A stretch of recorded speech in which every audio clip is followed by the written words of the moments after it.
किसी गांव में शारदा नाम की एक गरीब कृष्ण भक्त रहा करती थी। शारदा का पति उमेश विकलांग था।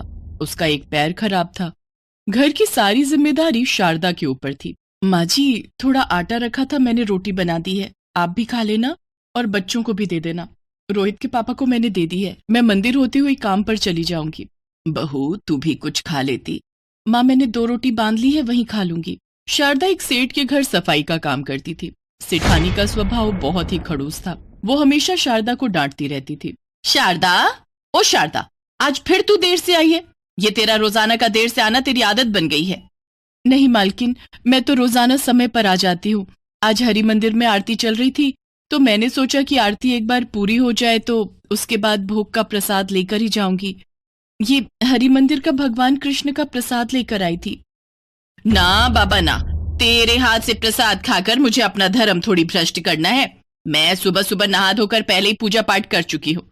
तुम ठहरे गरीब भिखारी, हम तुम्हारे हाथ से प्रसाद थोड़ी खाएंगे। कुछ तो समझ कर बोला कर। चल जा, काम कर, और हाँ, अपना ये प्रसाद अपने पास रख। यहाँ मत छोड़ जाना, फिर मेरे ऊपर पाप चढ़ाएगी। माई, कुछ खाने को दे दो, बड़ी भूख लगी है। शारदा, ओ शारदा, ये मांगने वाला कहीं घर के अंदर ना घुस आए। जा इसे दरवाजे से भेजकर दरवाजा बंद कर। भाग्यवान, तुमसे कितनी बार कहा है, ये भिखारी रोज मांगने के लिए आ जाता है, इसे घर से बाहर ही रखा करो। आजकल कोई भरोसा नहीं है, ये भीख मांगने के बहाने घर से चोरी करके ले जाते हैं। अपने दरवाजे बंद ही रखा करो। नहीं नहीं सेठ जी, मैं कोई चोर नहीं हूँ, मैं तो एक गरीब मजबूर इंसान हूँ, सिर्फ खाने का ही मांग रहा हूँ। ईश्वर ने तो आपको इतना दिया है, अगर उसमें से एक रोटी मुझे दे दोगे तो बदले में तुम्हें ढेरों दुआएं मिलेंगी। सेठ सेठानी ने उस गरीब की बात पर कोई ध्यान नहीं दिया और अंदर चले गए।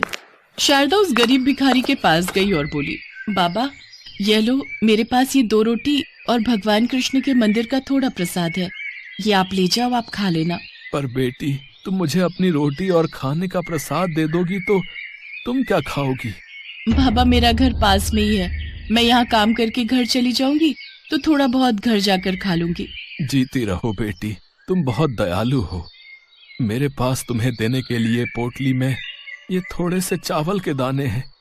इन चावल के दानों को श्री कृष्ण का आशीर्वाद समझकर अपने पास रखना और आने वाली जन्माष्टमी के दिन इस पोटली को खोलना। तुम्हारे जीवन के सारे दुख दूर हो जाएंगे। ठीक है बाबा, मैं इस पोटली को संभाल कर मंदिर में रख दूंगी। जय श्री कृष्णा। शारदा उस बूढ़े भिखारी के द्वारा दी गई चावल की पोटली को अपने माथे से लगाती है और घर ले जाकर उस पोटली को भगवान श्री कृष्ण के बराबर में मंदिर में रख देती है और रोजाना की तरह अपने काम पर लग जाती है। एक दिन बाद जन्माष्टमी का त्योहार था। शारदा सेठानी के घर पर सफाई कर रही थी। सेठानी ने भगवान कृष्ण को सजाने के लिए उनके कपड़े और सोने के जेवर मंदिर में निकाल कर रखे थे और कमरे में चली गई। वहीं शारदा सफाई कर रही थी। सेठानी कमरे से बाहर आई तो उसने देखा मंदिर में कृष्ण जी का सोने का मुकुट और हार गायब है।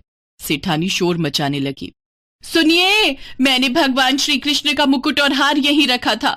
मैंने सोचा था इस बार जन्माष्टमी पर भगवान श्री कृष्ण को सोने के जेवर से सजाऊंगी, पर दोनों चीजें गायब है। जरूर जरूर ये शारदा का ही काम है, क्योंकि कुछ देर पहले शारदा ही यहाँ पर सफाई करके गई है। मैं शारदा को अभी बुलाता हूँ। सेठ सेठानी गुस्से में शारदा को आवाज लगाते हैं। शारदा घबराई हुई आती है। क्या हुआ मालिक, आपने मुझे बुलाया? चोर कहीं की, वैसे तो अपने आप को भगवान कृष्ण की भक्त बताती है और ऊपर से तू हमारे घर के मंदिर में रखे हुए भगवान कृष्ण के जेवर चुराती है। अरे तुझे तो नरक में भी जगह नहीं मिलेगी।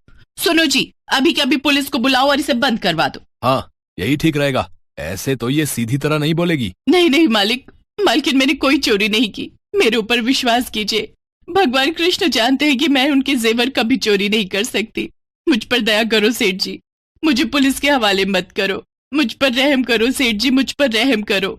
ठीक है, तो कल सुबह तक मुझे उन जेवरों के पैसे ला कर दे, नहीं तो कल मैं तुझे पुलिस के हवाले कर दूंगा।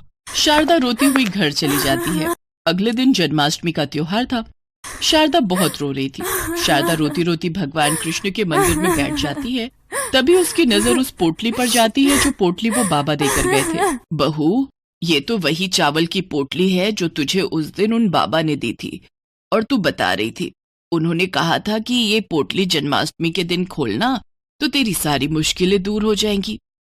हाँ माँ जी, कहा तो था। मैं एक बार भगवान कृष्ण का नाम लेकर ये पोटली खोलकर देखती हूँ, शायद मेरी इससे परेशानी दूर हो जाए। हे कृष्णा, मेरी मदद करो। शारदा जैसे ही पोटली खोलकर देखती है वो हैरान रह जाती है। पोटली में सोने के चावल थे। शारदा चौंक जाती है।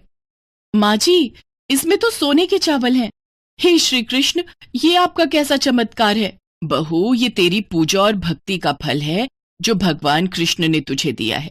अब इन चावल के दानों को बेचकर सेठ को पैसे दिया। इन घमंडी पैसे वालों का कोई भरोसा नहीं। कभी पुलिस लेकर घर आ गए तो त्योहार के दिन तुझे झूठे इल्जाम में पुलिस पकड़ कर ले जाएगी। ये घर बिखर जाएगा बहू। शारदा जैसे ही वो सोने के चावल बेचने के लिए जाने लगती है, तभी सेठ सेठानी वहां आ जाते हैं और सेठानी शारदा के पैरों में गिर जाती है।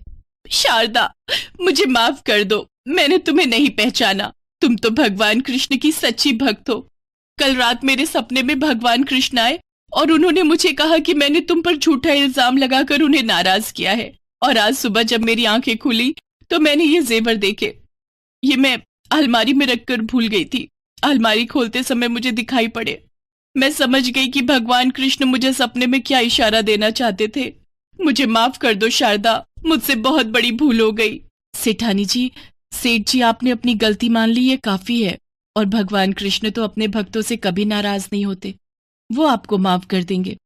पर अब मुझे आपके यहाँ नौकरी करने की कोई जरूरत नहीं है, क्योंकि मेरे घर के भंडार तो मेरे कृष्णा ने पहले ही भर दिए हैं। ये देखिए, उस दिन जब मैं आपके घर पर काम कर रही थी तो वो जो बाबा आए थे, उन्होंने मुझे प्रसाद के रूप में ये चावल दिए थे। कृष्ण जी के आशीर्वाद से ये चावल सोने के चावल बन गए। भगवान कृष्ण ने मेरे घर के भंडार भर दिए। मुझे और क्या ही चाहिए। मेरे ऊपर लगे झूठे इल्जाम को भगवान कृष्ण ने हटा दिया। बस उनकी कृपा मुझ पर हो गई।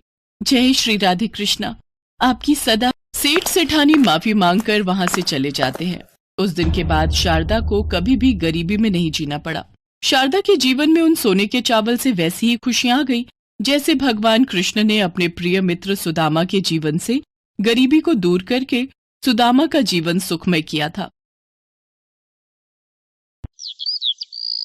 एक बार भगवान शंकर तपस्या से उठे तो माँ पार्वती उनके पास आई और बोली, स्वामी, आप सारा दिन पर्वत पर बैठे रहते हो और मैं सारा दिन घर का कामकाज करती हूँ, भूखी प्यासी बैठी रहती हूँ। आप कुछ नहीं कमाते हो, मैं क्या खाऊं, क्या बच्चों को खिलाऊं? आपने कभी इस ओर ध्यान भी दिया कि परिवार कैसे चलेगा? माँ पार्वती की बातें भगवान शंकर ध्यान से सुन रहे थे। आप मेरी एक बात मानोगे स्वामी? मैंने तुम्हारे साथ फेरे लेते हुए 7 वचन निभाने का वादा किया था। तुम कहो तो मैं तुम्हारी बात अवश्य मानूंगा। तो फिर ठीक है, एक काम करो, आप वृंदावन चले जाओ। एक आपका अपना नंदी बैल तो है ही, और एक बैल आपका वहाँ कन्हैया से मांग लेना। कन्हैया के खेत हैं, आप वहाँ पर खेती करना और जो फसल उगे उसे ले आना। कुछ तो काम चलेगा। लेकिन एक बात का ध्यान रहे स्वामी, आप वहाँ जाकर कन्हैया से कहना कि आप खेती ऊपर की लोगे और नीचे का हिस्सा कन्हैया को देना। ठीक है देवी पार्वती, मैं अभी नंदी बैल पर बैठकर वृंदावन जाता हूँ। इसके पश्चात भगवान शंकर अपने बैल नंदी पर बैठ गए और कन्हैया जी के पास जाने लगे। रास्ते में नंदी बैल उनसे बोला, प्रभु, हम जा तो रहे हैं लेकिन ये कन्हैया बहुत चालाक हैं, बहुत तेज हैं। कोई नहीं, जो होगा सो देखा जाएगा। मैंने पार्वती को वचन दिया है कि अब मैं खेती करके ही लौटूंगा। और फिर इसके पश्चात शंकर जी अपने बैल नंदी के साथ कृष्ण जी के द्वार पहुँचे और अपना शंख बजाने लगे। शंख की आवाज सुनकर कृष्ण जी द्वार खोलते हैं तो उनके सामने भगवान शंकर खड़े थे। कृष्ण जी भगवान शंकर को प्रणाम करते हैं। भोलेनाथ, आप आइए, भीतर पधारिए। अचानक कैसे आना हुआ? मुझे संदेशा भेज देते, मैं आपसे मिलने आ जाता। कन्हैया, मेरा एक काम है जो केवल तुम ही कर सकते हो। हाँ हाँ, बताइए, मैं आपकी किस प्रकार सहायता कर सकता हूँ? मुझे आपके खेतों पर खेती करनी है। एक बैल मेरे पास है और एक बैल आप अपना दे दो और अपने खेत पर मुझे खेती करने के लिए दे दो। क्यों मैया, आपका क्या विचार है? भगवान शंकर हमारे खेतों पर खेती करना चाहते हैं। हाँ, तो कोई बात नहीं, अच्छी बात है, हमें भी बनी बनाई फसल मिल जाएगी। पर मेरी एक शर्त है, खेती में आप जो भी मुझे बोने को कहोगे वो मैं बो दूंगा, पर खेती का ऊपरी हिस्सा मैं रखूंगा। तो आप बताओ मैं क्या बो दूं? ठीक है, मुझे मंजूर है। एक काम करो, आप ना आलू बो दो। ठीक है, फिर मैं फसल तैयार होने के बाद ही आपसे मिलूंगा। इसके बाद शंकर जी बैलों को लेकर खेती करने चले गए। उन्होंने खूब मेहनत से खेती की और आलू उगाए। कुछ दिनों में आलू की फसल पककर तैयार हो गई। शर्त के मुताबिक शंकर जी और नंदी ने मिलकर आलू के ऊपर की फसल, आलू के पत्ते काटे और गठरी में भरकर कैलाश ले गए। शंकर जी ने बहुत खुशी से पार्वती मैया को वो गठरी दी। पार्वती मैया ने जब गठरी को खोलकर देखा तो वो हैरान हो गई। उस गठरी में तो पत्ते ही पत्ते थे। प्रभु, आप ये क्या उठा लाए हो? खेती कहाँ है जो आपने की थी? पार्वती, मैंने तो वैसा ही किया जैसा तुमने मुझसे कहा। मैंने ऊपर की खेती का हिस्सा लिया और कैलाश लौट आया। मुझे कुछ नहीं पता प्रभु। अब मैं इन पत्तों का क्या करूं? ये पत्ते किसी काम के नहीं हैं। अब आप दोबारा जाओ और दोबारा खेती करके लाओ। और हाँ, अब की बार आप नीचे की खेती मांगना। एक बार फिर भगवान शंकर नंदी के साथ वृंदावन जाने लगे। रास्ते में नंदी ने उन्हें फिर समझाया कि कान्हा बहुत चतुर है, तो आप सावधान रहना। शंकर जी ने फिर से वही कहा कि जो होगा देखा जाएगा। कन्हैया, मुझे आपके बैल और खेत फिर से चाहिए। मुझे एक बार फिर खेती करनी है, पर इस बार मेरी शर्त ये है कि मैं खेती नीचे की लूंगा, ऊपर की आप रखना। बताओ मैं क्या बो दूं? ठीक है, फिर तो आप बाजरा बो दो। कृष्ण जी के कहने पर शंकर जी ने बाजरा बो दिया और खेती की। उसकी अच्छे से रखवाली की और कुछ ही समय में बहुत अच्छी बाजरे की फसल उगाई। शंकर जी बाजरे के नीचे की डंडियां तोड़कर कैलाश ले गए और ऊपर का बाजरा सारा कृष्ण जी और यशोदा मैया घर ले गए। कैलाश पहुंचकर जब शंकर जी ने माता पार्वती को बाजरे के नीचे की डंडियों से भरी गठरी दिखाई तो वो फिर से क्रोधित हो गई। अरे, आप ये क्या ले आए? ये तो घास फूस है, इनका मैं क्या करूंगी? इसमें बाजरे के दाने कहाँ हैं? पार्वती, मुझे तो तुमने कहा कि मैं नीचे की खेती ले आऊं, इसलिए ऊपर की खेती मैंने कन्हैया को दे दी। मुझे कुछ नहीं पता मैं क्या बनाऊं और क्या खिलाऊं। आप एक बार फिर से जाओ और इस बार कन्हैया से कहना कि ऊपर और नीचे दोनों की खेती आप ही रखोगे। ठीक है पार्वती, जैसा तुम कहो। मैं फिर से जाता हूँ। चलो नंदी। शंकर जी कन्हैया के द्वार पर पहुँचे और उनसे फिर से खेती करने के लिए कहा। कन्हैया, इस बार ऊपर और नीचे दोनों की खेती मैं ही लूंगा। बताओ मुझे क्या बोना है? ठीक है, इसमें मुझे कोई आपत्ति नहीं है। आप इस बार मक्का बोलो। इस बार आप ऊपर और नीचे की खेती ले लेना और जो बचेगा वो मैं रख लूंगा। शंकर जी फिर से खेती करने लगे। कुछ ही समय में मक्का की बहुत अच्छी फसल उगाई। कृष्ण जी यशोदा मैया के साथ मिलकर बीज का हिस्सा यानी कि मक्का तोड़कर घर ले गए और ऊपर और नीचे की फसल भगवान शंकर कैलाश पर्वत पर ले आए। इस बार नंदी और भगवान शंकर बहुत खुश थे कि ऊपर और नीचे की दोनों खेती देखकर माता पार्वती बहुत खुश होंगी। पर जैसे ही उन्होंने माँ पार्वती को खेती की गठरी पकड़ाई, जिसे देखकर माँ पार्वती अपना सिर पकड़कर बैठ गई। अरे, ऊपर और नीचे की फसल तो ले आए, पर इसमें भुट्टा कहाँ है? पार्वती, तुमने ही तो कहा था कि ऊपर की और नीचे की खेती लेकर आऊं, इसलिए मैं ऊपर और नीचे की खेती ही तो लेकर आया हूँ। अब मैं भोला भाला, जैसा तुमने मुझसे कहा मैंने वैसा ही किया। तभी कृष्ण जी आते हैं। माँ पार्वती, भोलेनाथ बिल्कुल उचित कह रहे हैं। भोलेनाथ को तभी तो भक्त भोले बाबा कहते हैं। भोलेनाथ तो भाव के भूखे हैं। प्रेम से जो भी इनको कुछ भी अर्पित करता है वे ग्रहण कर लेते हैं।